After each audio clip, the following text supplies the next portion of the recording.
TV. Ang gagawin ninyo ay tumayo at gayahin ang ipapakita ko dito sa TV. Okay, maaari na kayo tumayo. Maaari nang tumayo ang lahat. At kung ano ang action na nakikita nyo dito sa screen ay inyong gagawin same din sa kanilang energy.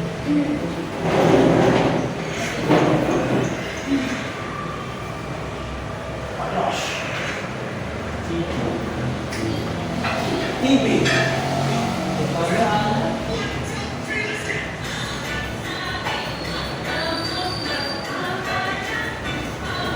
Very good!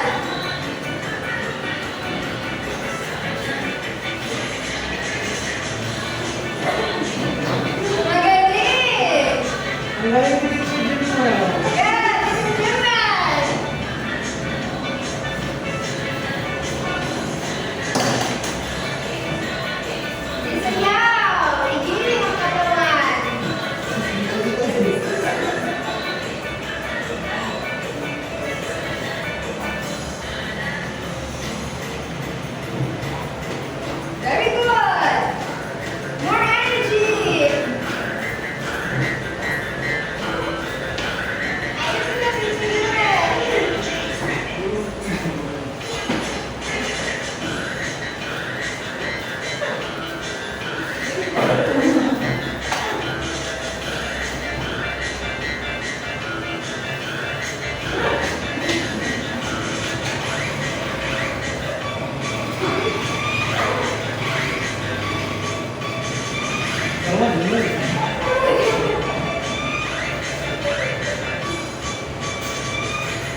pwede na magbo-voluntaryo para dito, JC at Dale. Okay, pero mag-wait muna kayo. Okay. Dito ay basic tools. Sa madaling sabi, ang mga larawan na nandito ay yung mga bagay na makakakaayos sa mga larawan na nandito. Pero sa dito, may isang naiiba. Okay. May dalawang naiibang larawan. Dapat namang na inyong iwasan upang isaayos nyo ang larawan na nasisira dito. Gets ba? Okay, JC at Dale. Kung magkuha kayo ng dalawang larawan at ipastil nyo sa harapan.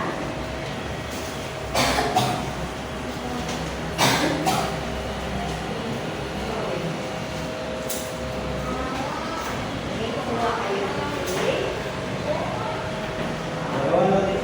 Okay. Dito sa left side ay yung Dale. Dito sa left side ay yung mga sira. At doon sa right side ay yung makapag-ayos ng sirang bagay. Dalawang larawan ha. Okay.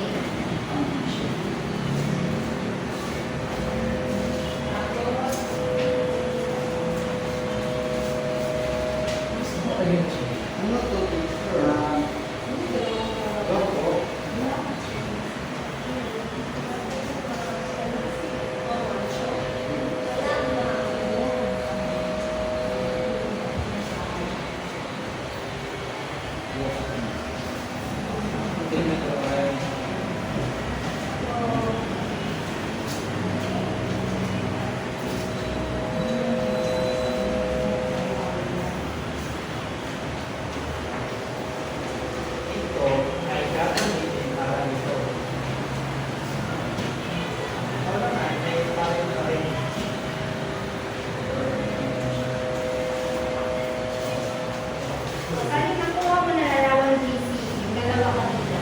Ito ang ito. Okay. Ayan na siya. At yung tail.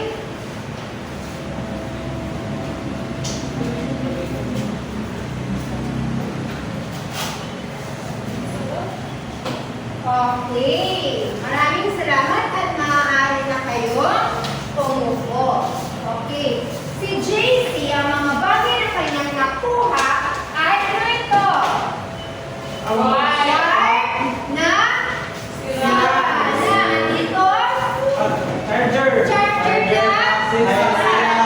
Ito yung nakuha niya dito sa mga bagay na need at using. Yan ang nakuha niya sa fixed it na tools box ay ito. Kutsara at Soldering iron. okay, soldering iron ito. Okay.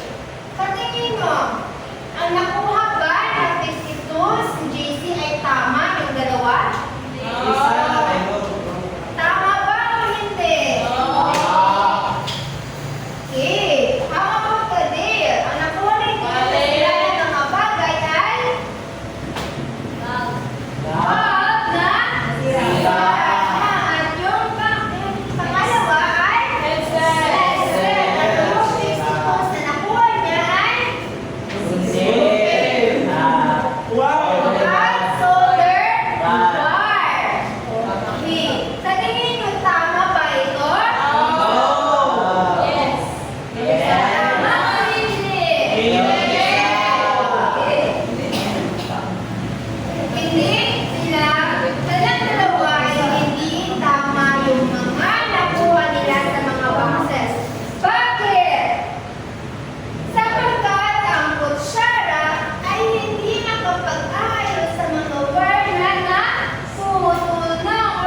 tingin ko po, teacher, ay welding.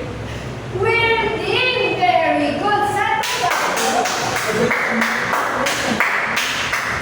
Sa Tagalog, ang welding ay paghihinang. Ang welding ay nakadifferentiate sa maraming bagay. Meron yung mga malalaki mga welding at meron din yung mga maliit.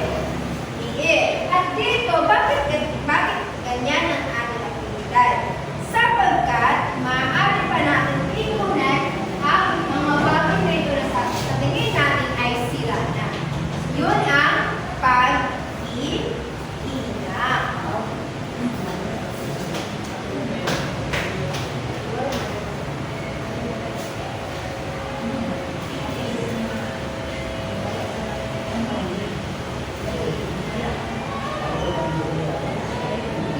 May nakita kayo sa ano? Wala po.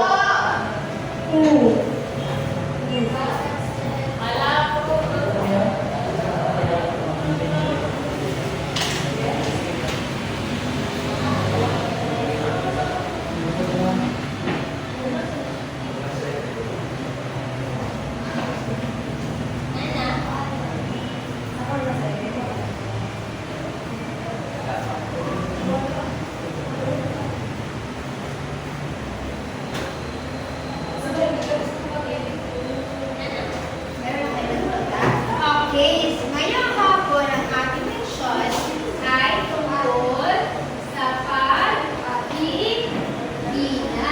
Okay, kagaya ng picture na ito. Okay, sino na nakakita ng may naghihinang or may nagwiwiling? Okay, very good. Ano yung meron na makikita natin? Spark. May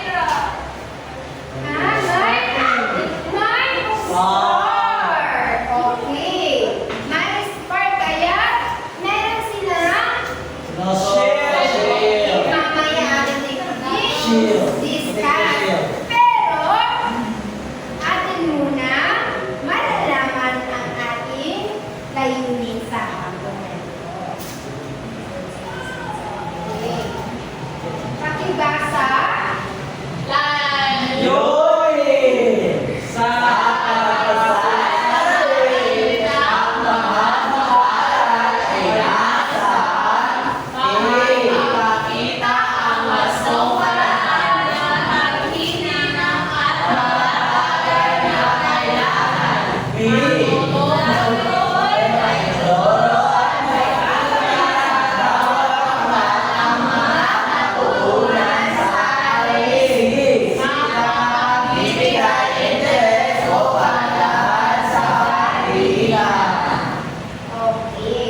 Ano ba ang pag-iinang?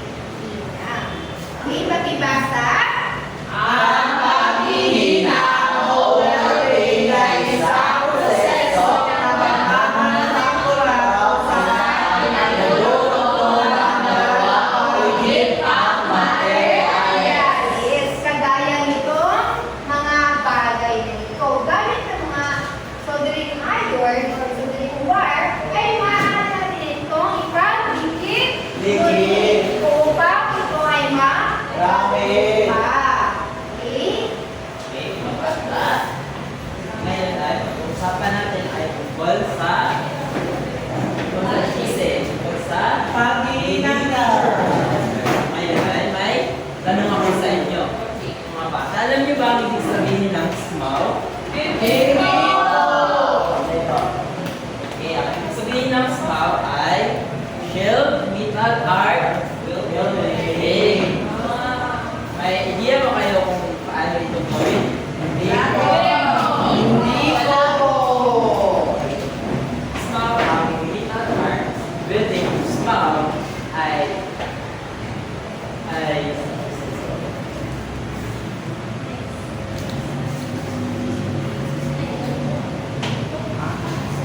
okay, upang magawa natin ang paghihinang, kailangan natin ng welding machine, mga kagamitan. Next. Okay, welding helmet. Okay, pakibasa mga bata. Ang welding helmet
Okay.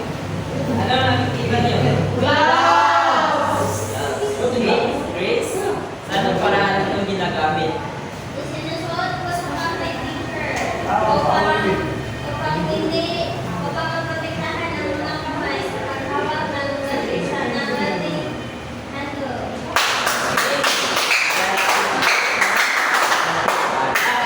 So, ginagamit natin ang building blocks upang maprotektahan ang ating kamay sa paghihinang. Dahil yung paghihinang ay gumagamit tayo ng inner media. Yung electric shock, dapat natin itong iwasan. Letter A. Basta mga Ang letter A ay isang mahalagang katulian sa kalikasan sa walkway na nagsisilbing proteksyon ng welder mula sa tiyak hanggang ang pole. Ito ay gawa sa matibay na materyales, madalas ay silid.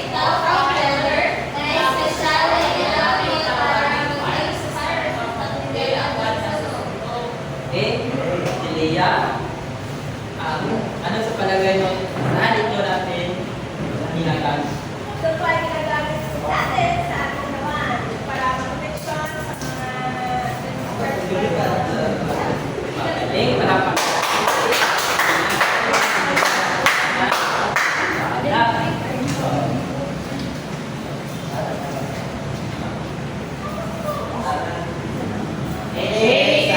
Sandpaper o madalas na ginagamit bilang baby grass. This grinder ay tinuring na medyo ang lamang agasmak na kaslit.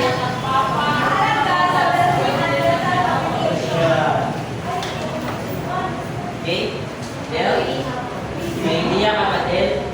Oh, Ginagamitan ng sandpaper o liha ay ginagamit po sa grinder upang mapakinis ang mineralding.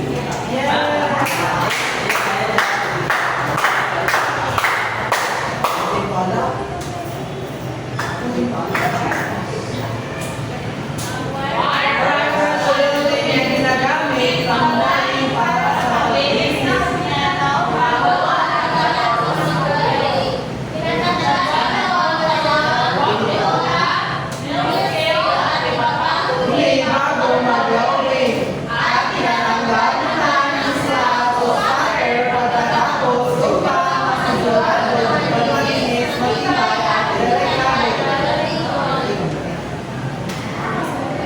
ang nakikita niyo? Brush cleaner. Ito ay ginagamit para matanggal ang mga kalawang na dumi. Para maganda ang nalalabasan ng ating Sisina. Ayun na. pagkakaan. Sisi. Grinder. Ang grinder ay malaki kasama ang grinding disc para sa mabilisang pagkakat ng kapal na weld. Ang flat disc ay para sa pagpatilis, blending at finishing ng weld. Okay, Patrice, may idea ka ba saan ito ginagamit? Hiningin ko po ay para po maputol yung mga kabilya. Magaling.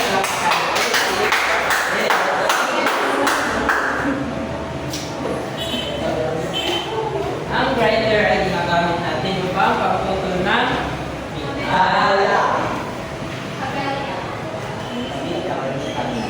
Next,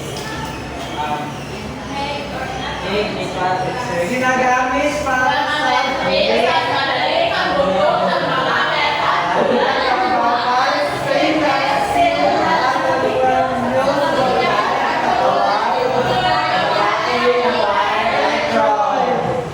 Okay, mga bata, may idea ba kayo kung ano ibig sabihin ng wala po. make? Si Dave po, Mesh. Ang mesh po ay metal and magnet. Ang lugar nito ay metal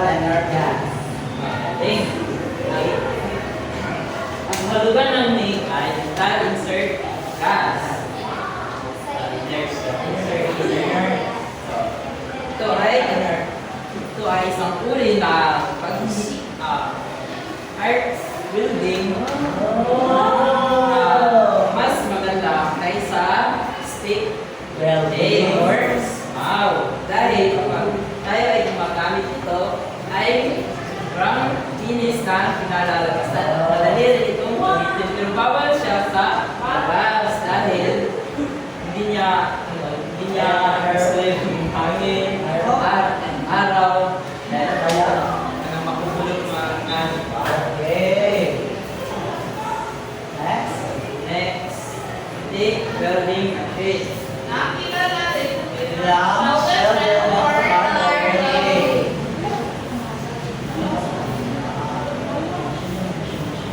Ay ginagamit upang pagtutungin ang mga metal sa pamamagitan ng init mula sa kuryente. Wow! Ano siya machine? Building Machine. Yes.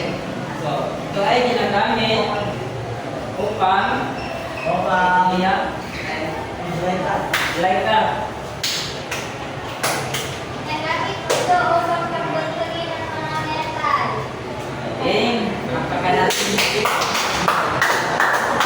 Ang stick natin ay ang posisyon nito ay ginagamitan ng kuryente o enerhiya upang labis na painitin ang metal at pagdutungin ang dalawang piraso ng metal.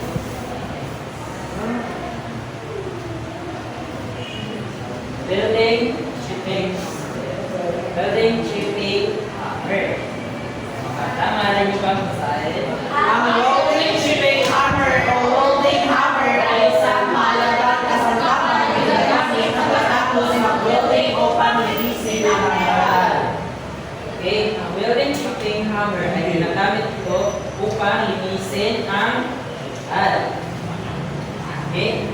Kaya to. Del, may idea ka ba? Ito po ay isang gamitan upang itil-til ang mga bakal. Okay, magaling. Pagpaka natin.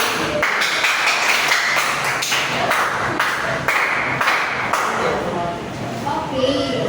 Kanina, ngayon lang ay ating nalaman kung ano ang mga bagay na ating kakailanganin para sa pag-iinang. Ngayon ay may iba't ibang paraan ng pag-iinang. Kagaya na sabi ko kanina nung simula pa lamang ay hindi lamang isa ang klase ng pag-iinang. Marami. Kaya ating i-discuss kung ano ang iba't ibang paraan ng paghihina. Pang-una, starting guide. So, ganito. Sino nakakita ng ganito? Opo. Okay, mabuti. Nakakita na si Jay. At yung iba, ito ang itsura ng TV. Ito ang itsura ng stacking dice. Ano ba ang stacking dice? Ang stacking dice ay isang technique na nakawin ng patong-patong na barya sa kahabagan ng hinang. O, nandiyo ng mabuti parang mga barya, di ba? Na pinagpapatong-patong hanggat umabot na mataas. Karaniwang ginagamit upang maging maayos at pantay ang building bed o ang higaan ng inyong building. Next. Next, yung pangalawa ay fluid motion. Paraan ng paggalaw ng electrode na parang pagsusulat ng maliit na letrang E o cursive. Ginagamit upang maitulak ng maayos ang tunaw ng metal o metal tool. Okay, yan ang definition ng fluid motion. Kung subalit, hindi kami nakakita ng larawan, so, atin na lang subaybayin kung ano ang definisyon ng ibigay. Okay? Pang-tatlo, alternative motion. So, kasahin sabay-sabay. Ang nakawin ng numero 8 o laging luha ng hapon. Nakatulong upang maging pantay ang kalunawan ng metal. O paggalaw ng kakawin ng numerong 8 kanina ay yung mga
Sana. Oh, hindi kayo nagsinig kay Teacher Jermet. Ngayon ay ang ating aktibidad ay ang pagnamanan ng mga materialis. Okay, ngunit meron pa ako mga katanungan. Bakit mahalaga ang paghihina? Bakit mahalaga? Oh, Lord, bakit mahalaga ang paghihina, Lord? Upang mabuo ng bagong bagay. Okay, tama.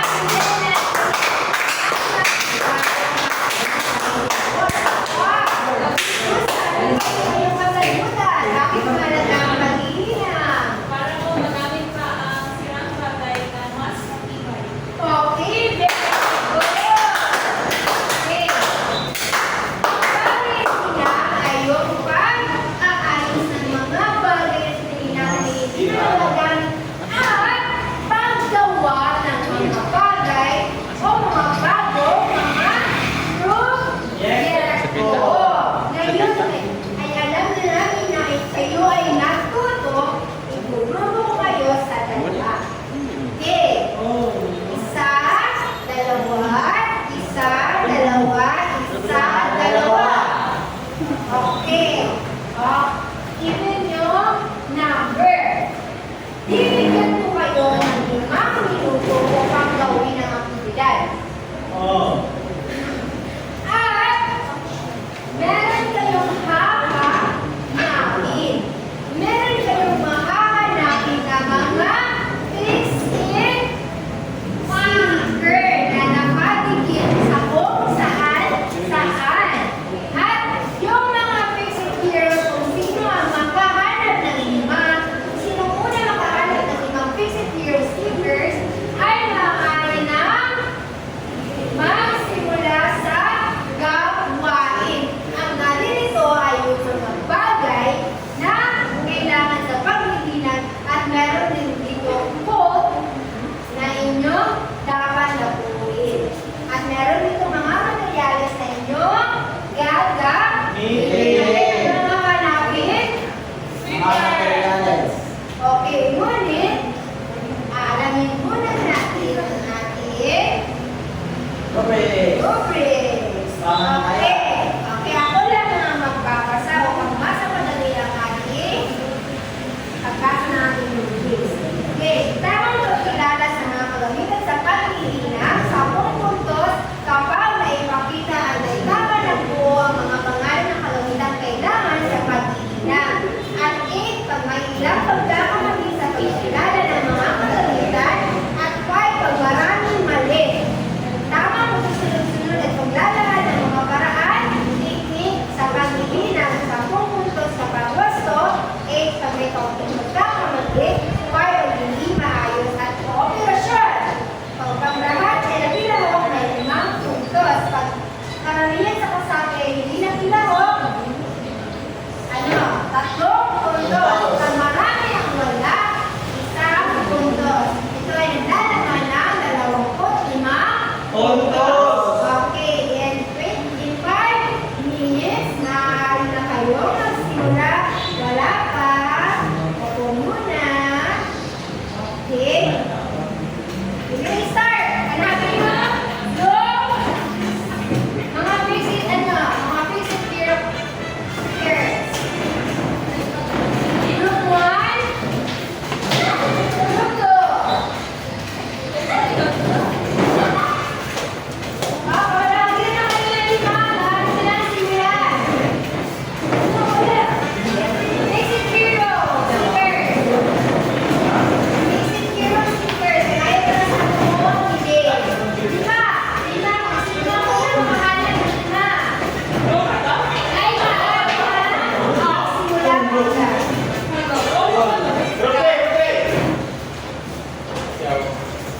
Okay, sino nakahanap na naman? Bakit na sa simula? Sa simula ka agad. Nandito ang mga yung gagawin. Sa simula.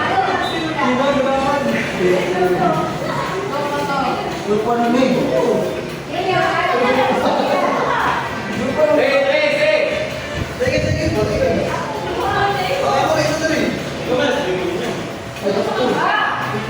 Ang tayo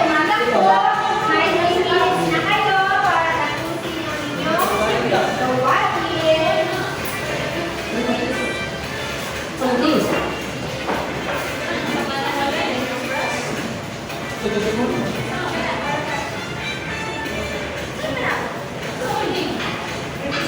eh.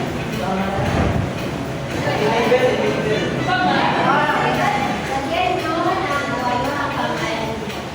At meron siya. Lagyan nyo ng mabuti ang inyong lalagyan.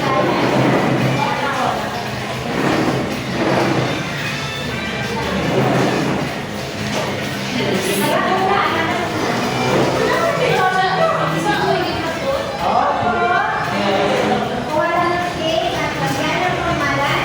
Kung mga pamalan sa mga bagay yan.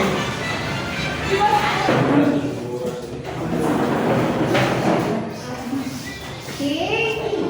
Yan. Dito ilagay.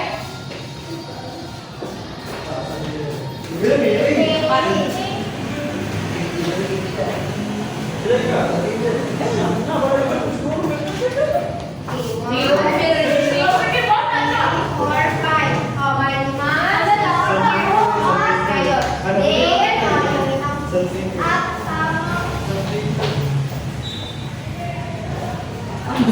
Ang galing.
Alright.